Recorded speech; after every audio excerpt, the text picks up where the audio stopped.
स्वामी जी, एक चीज मैं पूछना चाहूंगा कि योग को आप किस दृष्टि से देखते हैं? योग शरीर को स्वस्थ रखने के लिए या योग ईश्वर की प्राप्ति के लिए? लला, योग ईश्वर की प्राप्ति के लिए है जी। शरीर को ठीक रखना। शरीर माध्यम खलु धर्म साधन। शरीर जड़ है धर्म साधन के लिए। शरीर ठीक नहीं होगा तो ईश्वर की प्राप्ति की नहीं जा सकती। हमारे योगासनों के अंदर ये विशेषता है, एक भी आसन को हम करेंगे वो आसन शारीरिक लाभ भी पहुंचाएगा और पारमार्थिक लाभ भी पहुंचाएगा। अच्छा, देखो उसके अंदर दो बातें छुपी रहती हैं। हमने कि हमारे आचार्यों ने सिद्धासन का उपदेश किया या पद्मासन का उपदेश किया, उसके अंदर साथ ये लिखा रहता है कि मेरुदंड को सीधा रखो, समम काय शिरो ग्रीवम स्वम दिशानम लोकयन। सम शरीर ग्रीवा और काया सबको समभाग में रख करके अपनी दिशा प्रदिशाओं को न देख करके सिद्धासन लगा करके मनुष्य बैठे। सिद्धासन लगाने से या पद्मासन लगाने से हमारा अग्न्याशय और क्या नाम आंतों की तकलीफें और शरीर की दूसरी तकलीफों को आराम होगा प्राण की गति से। प्राण जो है, प्राण अपान आते जाते रहते हैं। अपाने जुहति प्राणम प्राणे पानम तथा परे प्राणापान गति रुद्धा प्राणायाम परायण। हमारे शरीर में भिन्न भिन्न स्थानों के अंदर प्राण काम करता है। समान वायु नाभिमंडल में काम करता है, प्राण हृदय देश में काम करता है, उदान कंठ देश में काम करता है, अपान गुदाद्वार में काम करता है, समान वायु सारे शरीर में काम करता है। यदि हम एक आसन लगाकर बैठते हैं और उसके अंदर हमने उद्यान बंद लगाया और जलंधर बंद लगाया तो उद्यान बंद से समान वायु समान दया ज्वलनम, समान वायु अपना काम करती है। शरीर के अंदर एक अग्नि ऐसी काम पैदा हो जाती है जो शराशय को बिल्कुल ठीक कर जाती है। तो इसलिए यदि हम सिद्धासन करते हैं या पद्मासन करते हैं तो दोनों उनके करने से पारमार्थिक लाभ ये होता है कि मेरुदंड सीधा रहता है। मेरुदंड के अंदर सुषुम्ना नाड़ी होती है। सुषुम्ना में प्राण चलते हैं तो एकदम मन एकाग्र होता है, समाधि लगने लगती है। ये तो उसका ये लाभ हुआ। और आशय शुद्ध हो जाने से, समान वायु के प्रदीप्त हो जाने से, अपान वायु के बाहर निकलने से और उद्यान बंद आदि लगाने से अपने आप ही अग्नि प्रदीप्त होती है, शारीरिक लाभ भी हुआ। एक मनुष्य पश्चिमोत्तानासन करता है। पश्चिमोत्तानासन करने से वायु का पश्चिम बहन होता है। पश्चिमोत्तान का अर्थ ये है जिसमें पिछला भाग जो है वो उतार में आ जाए, वायु का पश्चिम बहन होता है। पश्चिम बहन होने से मन के अंदर एकाग्रता आती है। पश्चिम बहन होने से यकृत और प्लीहाएं अपने आप ठीक होती है। यकृत की बीमारी, प्लीहा की बीमारी, तिल्ली की बीमारी ठीक होती है। आमाशय ठीक होता है, अग्न्याशय ठीक होता है, मलाशय मूत्राशय शुद्ध काम करने लगते हैं। तो इसलिए हमारा जितना यौगिक व्यायाम है वो परमार्थ से भी संबंध रखता है और इस लोक से भी संबंध रखता है। वो मोक्ष का दाता भी है। यदि एक मनुष्य केवल मात्र कुछ न करके सीधा बैठा रहे या सीधा लेटा रहे तो उसके मन के अंदर अपने आप एकाग्रता आ जाएगी। बिना प्रयास के मन के अंदर एकाग्रता आएगी और एकाग्रता आ जाने के बाद उसी को संप्रज्ञात योग कहते हैं। वो संप्रज्ञात योग उत्तरोत्तर बढ़ते बढ़ते अश्मी प्रत्यय के लिए जाता है। अश्मी प्रत्यय के अंदर जाकर के योगी के अंदर केवल एक ही वृत्ति अवशेष रह जाती है, वो अश्मी। वो भी जिस तरह अग्नि आग की एक चिंगारी सारे ढेर को जलाकर खुद शांत हो जाया करती है, वो शांत हो जाती है और आत्मा केवली भाव को प्राप्त हो जाया करता है। इसलिए यौगिक व्यायाम लोक और प्रलोक दोनों के लिए पूर्ण हितकर है। पारमार्थिक लाभ भी होगा और अलौकिक लाभ भी यौगिक व्यायाम करने से जरूर। एक खुलासे के लिए मैं माफी चाहूंगा, लेकिन आमतौर से लोगों में जो भ्रांतियां फैलती हैं उसकी तरफ मैं जरा आपका ध्यान खींचूंगा। कुछ लोग सड़कों के किनारे खड़े होकर अपने आप को योगी कहते हुए अपने शरीर के विभिन्न भागों से, खासतौर से गुप्तांगों से कुछ ऐसे अजीब करतब दिखाने की कोशिश करते हैं और फिर कहते हैं ये हमारी योग साधना से हमने बल प्राप्त किया है। इसको मैं योग शक्ति न मानते हुए एक भद्दा प्रदर्शन और पैसे कमाने के कुछ घटिया तरीके मानता हूं। आप इस बारे में क्या कहेंगे? बिल्कुल ठीक है ये बात। ये केवल मात्र वो बिजनेस का एक ढंग है। दुर्यांगों का अंतर कर लेना, काक्षपी मुद्रा के द्वारा मूत्र इंद्रिय को भी अंदर से कोड़ा जा सकता है, दूसरे कार्य किए जा सकते हैं, किंतु उसका अर्थ ये नहीं कि वो योगी हो गए, उनकी समाधि लग गई या उनका आत्मदर्शन हो जाए, ये कुछ भी बात नहीं होती। वो केवल मात्र प्रदर्शन होता है। जो लोग उन क्रियाओं को नहीं जानते, नहीं कर सकते, वो उनके चक्कर में पड़ते हैं, वो समझते हैं कि ये योगी हैं, इसलिए उनके ऊपर न्यौछावर करते हैं, पैसे देते हैं और वो इकट्ठा करके उससे खाते पीते हैं, ऐश उड़ाते हैं, हर एक प्रकार के प्रपंच बाद में करते हैं। ऐसे लोगों को एक भी पैसा नहीं देना चाहिए, बड़े ही शील शासन लगा खड़े हैं, कोई फायदा नहीं उनकी उठने। इसलिए ये तो एक मिथ्या प्रचार है, योग का एक अपमान है। इस प्रकार से जो प्रदर्शन करते हैं वो योगी नहीं, न वो योग को जानते, न उनको योग का ज्ञान कुछ भी। अच्छा, एक चीज और साहब, मैं वैसे माफी चाहता हूँ, आपका वक्त ज्यादा ले रहा हूँ। नहीं दादा, नहीं, कोई बात नहीं। ये योग को तांत्रिक विद्या के साथ कुछ लोगों ने जोड़ा है, और जहां तक तांत्रिक विद्या का सवाल है, उसके अंदर तो मांस, मछली, मदिरा और नारी शरीर, इनको मुख्य रखा जाता है। और आपने अभी कहा कि जो लोग मांस और मदिरा का सेवन करते हैं उनको योग की साधना हो ही नहीं सकती। तो वो जो तांत्रिक लोग कहते हैं कि हम योगी हैं और उनके यहाँ मांस मदिरा सबसे पहली चीज मानी जाती है, तो उसमें और आपकी योग साधना में क्या फर्क है? लड़ा, देखिए बात ऐसी है कि मांस मदिरा का सेवन करने वाले जो लोग हैं, सिद्धियां 3 प्रकार की होती हैं। कुछ सिद्धियां तो ऐसी होती हैं जो तमोगुण से संबंध रखती है, जैसे मांस मदिरा खाने वालों के, मांस खाने वालों को, शराब पीने वालों का भी मन थोड़ा सा एकदम उन्मत्त से हो जाते हैं, एकाग्र सा रहता है। ऐसे तामस मंत्रों का जाप करते हैं, छोटी मोटी ताकत, अंधकार प्रधान ताकतें आ जाती हैं, किंतु वो बिल्कुल निम्न श्रेणी है, उससे मनुष्यों का पतन हुआ करता है। वो योग साधन से बिल्कुल भिन्न है। योग के अंदर तो सत्य, आचार, ब्रह्मचर्य और नियमानुवर्तिता बहुत पक्की होनी चाहिए। योग साधना करने वाला ब्रह्मचारी होना चाहिए, योग साधना करने वाला सात्विक सेवन करने वाला होना चाहिए, दूध घी का सेवन करने वाला होना चाहिए, शुद्ध फल खाने वाला होना चाहिए, पूर्ण ब्रह्मचारी होना चाहिए, अहिंसा सत्यास्तेय ब्रह्मचर्य परिग्रह यमा, अहिंसक होना चाहिए। जो आदमी मांस खाएगा हिंसक पहले बन जाएगा, योग उसके अंदर कहाँ से आएगा? जो आदमी सत्यवादी होगा उससे अनृत के आचरण नहीं बनेंगे। जो आदमी अस्तेय नहीं करेगा, चोरी नहीं करेगा, ऐसे काम चोरी से किए जाते हैं, सबके सामने कोई करने भी नहीं देगा। और ब्रह्मचर्य व्रत का जो पालन करेगा उससे नारी का क्या संबंध?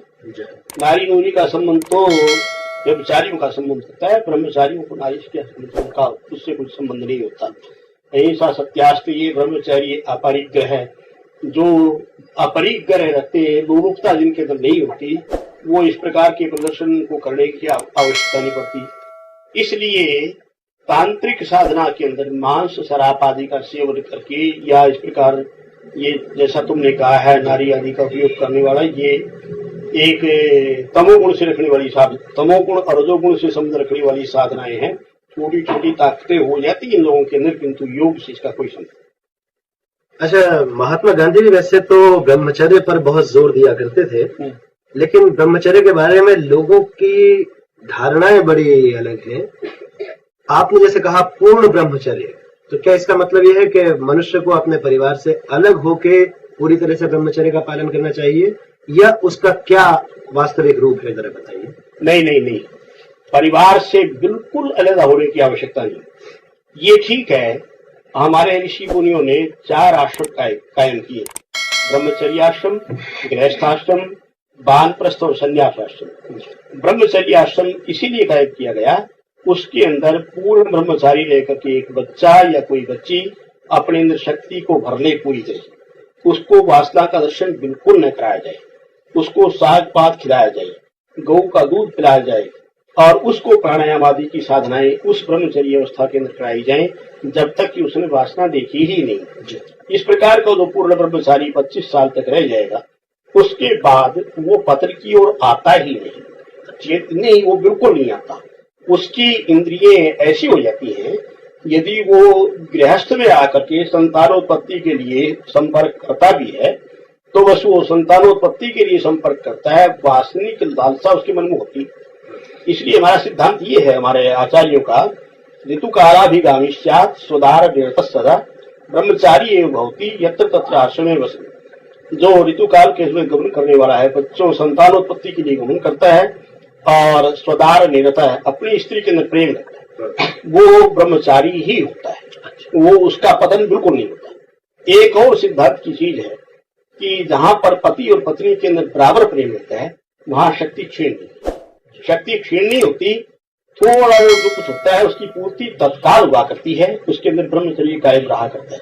ब्रह्मचर्य आश्रम को जिसने पूर्ण रूपेण कायम कर लिया है, वो गृहस्थाश्रम में प्रवेश करके भी केवल संतानोत्पत्ति के लिए ही गृहस्थ में प्रवेश करता है, उसको वासनिक सुख होता ही नहीं जाता। थोड़ी बहुत देर के लिए क्षणिक उसी समय होता है, जिसको वो अपने ब्रह्मचर्य के सुख की अपेक्षा बहुत गौण समझता है, इसलिए उसकी प्रवृत्ति नहीं होती, उसका अंदर के घृणा से उत्पन्न उसको होने लग जाती है। इसलिए पूर्ण ब्रह्मचारी हो जाने के बाद यदि गृहस्थ में प्रवेश करता है तो वो ब्रह्मचारी ही रहता है। गृहस्थ में अपने ब्रह्मचर्य आश्रम के अंदर उपार्जित विद्या का एक प्रकार का दोबारा अध्ययन सा करता है। गृहस्थ में रहते हुए वो एक अच्छी संतान पैदा करता है, क्योंकि उसका ब्रह्मचर्य बल पूरा है, उसका वीर्य बहुत दृढ़ है, उसकी संतान जो होगी वो कभी भी गिरने वाली संतान नहीं होगी, पूर्ण ओजस्वी ब्रह्म वर्चस्व से भरी हुई, योग शक्ति से भरी हुई संतान होगी। उसके अंदर बहुत बड़ा मस्तिष्क का विकास होगा और वो संतान दुनिया का बहुत बड़ा भला कर सकती है। ब्रह्मचारी की संतान वो गृहस्थ आश्रम में रहते हुए भी ब्रह्मचारी ही है। इसलिए जिन लोगों का ये ख्याल है कि ब्रह्मचारी रहने वाले जंगलों में निकल जाए, वो बड़ी भूल की बात करते हैं, बहुत गलती करते हैं। आजकल के जमाने के अंदर ब्रह्मचारी रहने के लिए आश्रमों में ही रहना चाहिए, संसार में रहना चाहिए। जिन लोगों ने वासना का दर्शन कर लिया है, ऐसे व्यक्तियों को जंगलों में जाना ही नहीं चाहिए। वो उनको ये चाहिए कि वो गृहस्थ में संसार में रहते हुए इतने व्यस्त रहे, काम इतने ज्यादा उनको लगे रहे कि वासना चिंतन का समय ही न मिले। एक आदमी प्रातः काल जाकर के अपने दफ्तरों में काम करता है सारा दिन, शाम को आकर के थका हुआ आकर अपने घर में बाल बच्चों से बात करता है, भोजन करता है, सो जाता है, वो ब्रह्मचारी ही बना रहेगा। जो जिसने वासना का दर्शन कर लिया है, वो व्यक्ति यदि जंगल में जाकर बैठता है तो खाली मन शैतान का वास, उसका मन शैतान हो जाएगा और वो जंगलों में पत्थरों में भी उसकी कुमति रहेगी, वृक्षों में भी कुमति रहेगी। उसका तो एक दिन में 70 बार पतन होगा। जिसने जो वासना लिप्सु आदमी है उसको एकांत में बिल्कुल नहीं जाना चाहिए, जंगलों में जाना नहीं चाहिए। वो चाहे कितनी बड़ी उसको दाढ़ी लगी हुई हो, कितने बड़े सिर के ऊपर बाल हो, चाहे उसने विभूति लगा रखी हो, उसको बिल्कुल जंगलों में नहीं जाना चाहिए, उसको समाज में रहना चाहिए। बल्कि वो सोए तो उसके उसके आसपास 5, 7, 10 आदमी और सोए और रात को बिजली जगा कर रखे, तभी उसका कल्याण है। और दूसरे आदमी उसको देखते रहे कि क्या कर रहा है, तभी वो उसका निरीक्षण, उसका संरक्षण हो सकता है। नहीं तो उस बेचारे का तो पतन ही पतन है, चाहे कितनी जगह रखा हो तो गिरता ही चला जाएगा। थोड़े दिन में उसका मुंह पीला पीला जरूर गिरेगा। इसलिए एक आदर्श ब्रह्मचारी गृहस्थ में ही ब्रह्मचारी रहता है, जिसको अनुरागिणी स्त्री मिल जाए, पति पत्नी का प्रेम रहता है, तो उसके ब्रह्मचर्य बिल्कुल हानि नहीं आती और वो बढ़ता चलता है। स्त्री शक्ति होती है, उसके अंदर उसकी ब्रह्म शक्ति को वो बढ़ाती रहती है, पतन नहीं होता, ब्रह्मचर्य का संरक्षण रहता है और अपने जीवन को वो सफल करता है। बहुत बहुत धन्यवाद स्वामी जी, आपने इतनी जानकारी दी और मैं तमाम सुनने वालों की तरफ से आपको बहुत बहुत धन्यवाद देता हूँ।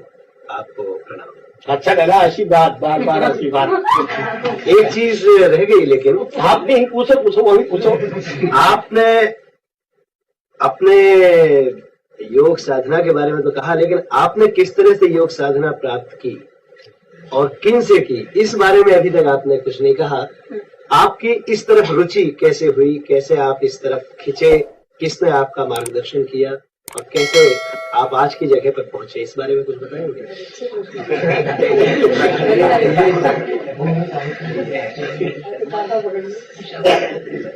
मेरे पिताजी थे, वो एक बड़े पवित्र विचार के आदमी थे, विद्वान थे और उपदेशक थे।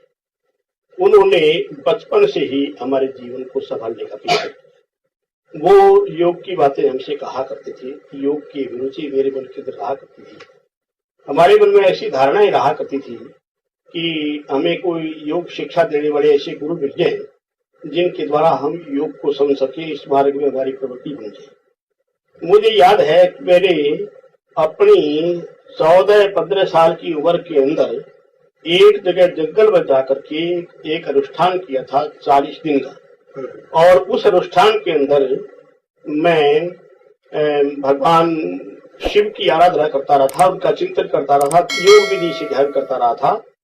वहां से मेरे मन के अंदर ये भावना रहती थी कोई हमें योगी गुरु मिल जाए जिनके द्वारा हमें योग की शिक्षा प्राप्त हो। तो ये विचार करते करते कुछ लोगों ने मुझे हमें योगियों की बातें कहनी शुरू की। एक जगह पर एक क्षत्रिय बालक मुझे मिला, उसने मुझसे कहा योगी मिलते हैं किंतु वो जंगलों में मिलते हैं। एक ने कहा कि योगी मिलते हैं किंतु वो मथुरा वृंदावन की तरफ से मिलते हैं। किंतु मेरी प्रवृत्ति ऋषिकेश की ओर बढ़ गई।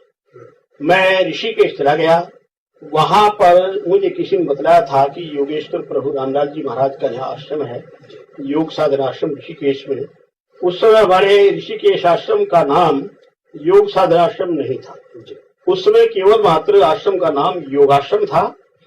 कुछ आसपास और योगाश्रम खुले हुए थे। उन लोगों ने इतराज किया कि योगाश्रम नाम नहीं होना चाहिए, तो हमारे गुरु भाइयों ने उसको बदलवा करके योग साधनाश्रम नाम में उसको परिवर्तित कर दिया। वहां पर मैंने अपने गुरुदेव जी के दर्शन प्राप्त किए। मेरे गुरुदेव योगेश्वर प्रभु श्री रामदास जी महाराज थे, और बल्कि ये कहा जाए कि थे नहीं, वो हैं। हम अपने गुरुदेव जी को एक साधारण मनुष्य नहीं मानते हैं। हमने ये रिकॉर्ड ढूंढ लिया है उनका कि उन्होंने एक समय में 15-16 शरीर निर्वाण काय से बनाकर के योगिक शिक्षाएं दी, जिनमें 2-4 स्थान भी हम बता सकते हैं। और अब भी वो नेपाल के अंदर एक शरीर से समाधिस्थ है ही है। अपने भक्त बच्चों को जो स्वाध्यायशील व्यक्ति है उनको स्थान स्थान पर उनके उसी जटाधारी स्वरूप से दर्शन हुआ करते हैं, जटाधारी स्वरूप से आते हैं, शिक्षाएं देते हैं। बल्कि कई एक साधुओं ने को श्री गुरुदेव जी ने हमारे पास भेजे। हम एक बार काठमांडू की यात्रा करने के लिए गए नेपाल की। वहां पर एक साधु हमारे पास आया। उसने मुझसे कहा मुझे प्रसाद दीजिए। मैंने उससे पूछा भी कैसा प्रसाद, कि जैसा भी आप समझे। तो मैंने उसको एक शेर मिठाई का एक डब्बा दे दिया कि तुम खा लो। उसने नहीं लिया। कल के प्रसाद दीजिए, मैं प्रसाद लेने आया। मैंने उससे कहा तुम्हें किसने भेजा है? कहने लगे कि जिनकी आप उपासना करते हैं उन्होंने भेजा है। तो मैंने कहा मैं किनकी उपासना करता हूँ कि आप नहीं जानते?